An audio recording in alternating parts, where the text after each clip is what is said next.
On va maintenant parcourir la presse internationale avec Hélène Frade. Bonjour Hélène. Bonjour Hélène. On commence cette revue de presse à Alep-Est en Syrie où des groupes rebelles ont rejeté l'idée d'une évacuation alors que le régime ne cesse de gagner du terrain. Les rebelles refusent de quitter Alep-Est, titre L'Orient le jour, qui rapporte que la Russie, qui a opposé, on le sait, hier avec la Chine, son veto à un projet de résolution du Conseil de sécurité exigeant une trêve de 7 jours à Alep, a assuré donc qu'elle allait discuter avec les États-Unis du départ de tous les rebelles des quartiers est de la ville. Une proposition totalement rejetée par les rebelles, d'après le quotidien libanais, qui cite d'ailleurs un responsable du groupe Jaïch al-Islam. Les révolutionnaires ne quitteront pas Alep-Est, ils combattront l'occupation russe et iranienne jusqu'à la dernière goutte de sang, je cite, une promesse résumée par un dessin qu'a publié le quotidien panarabe basé à Londres, Al-Quds Al-Arabi, qui montre donc un rebelle soutenant à bout de bras Alep, totalement détruite par les bombes. À Alep, la mission est terminée, annonce ces jours-ci la télévision publique russe, d'après The Moscow Times, qui rapporte que le message des autorités, repris en boucle par les journalistes de la chaîne, est le suivant. Un futur très simple attend Alep. D'abord, la libération de toute la ville, puis le retour à l'ordre, je cite, un programme dont nous n'attendons pas qu'il soit applaudi par les Occidentaux. Mais ça n'est pas une calamité, aurait lancé un présentateur. En Irak, la bataille de Mossoul se poursuit. Près de 2 mois après le début de l'offensive, le nombre de blessés parmi les civils s'accroît. La bataille pour reconquérir le fief du groupe État islamique se révèle meurtrière pour la population, d'après la Croix, qui s'alarme de voir les civils payer le prix fort des combats, alors que les militaires et les humanitaires, dépassés par l'afflux des blessés, tardent à coordonner leurs efforts.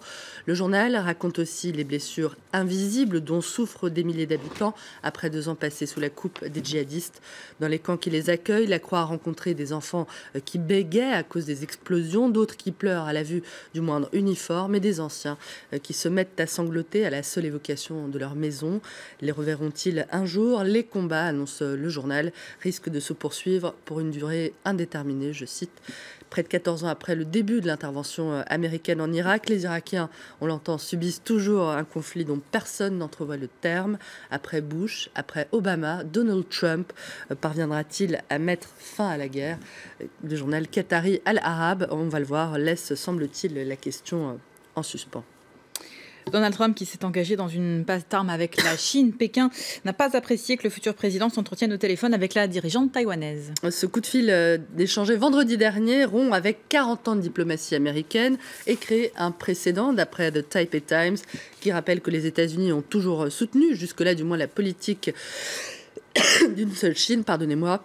Le quotidien taïwanais parle d'un coup de fil historique et fait part de son espoir de voir d'autres membres de la communauté internationale emboîter le pas à Donald Trump, soupçonné par ses détracteurs de chercher à se rapprocher de Taïwan dans le but de permettre à la Trump Organization de s'implanter sur l'île, avec des accusations réfutées par un porte-parole de l'organisation, d'après Taiwan News.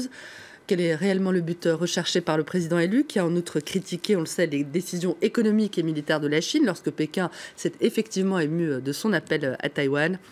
Ça, The China Daily l'ignore, mais le quotidien chinois saisit l'occasion qui lui est offerte pour administrer à Donald Trump quelques leçons de diplomatie qui pourraient lui être bénéfiques, je cite.